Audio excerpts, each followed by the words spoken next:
ciidamada damdamiska ee Soomaaliland gaar ahaan kuwa ka howlgala magaalada Hargeysa waxa ay saaka aroortii hore ay howlgal ballaaran isla markaana adag ay ku soo badbaadiyeen haweeney da'deedu tahay 35 jir isla markaana uu la dumay kuna dhacday Suuli amaba Musqul ciidanka damdamiska ayaa soo badbaadiyay gabadhaasi isla markaana ka soo saaray hoggii ay ku dhacday iyadoo bad qabta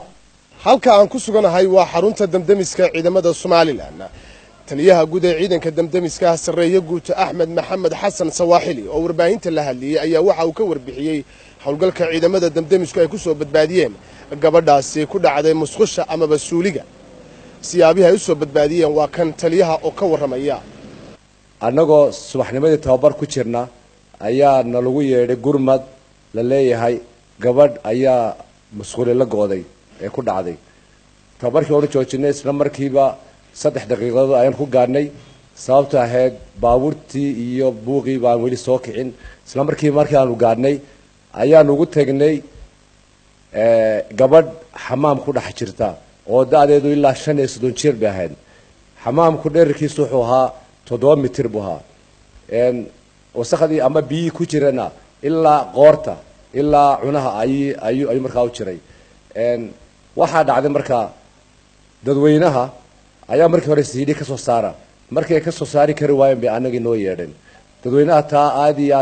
baan uga digaya uga waaninaya waxa laali wixii dhaca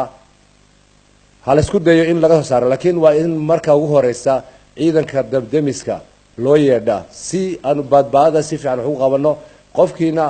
aan cawarad u gaarin leeyahay qofka xamaam ku dhaca hawadu ka xiran yahay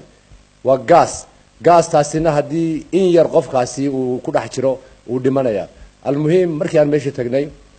waxaan ugu tagnay reerkii aad u kacsan 6 caruur dhashay oo ooyaya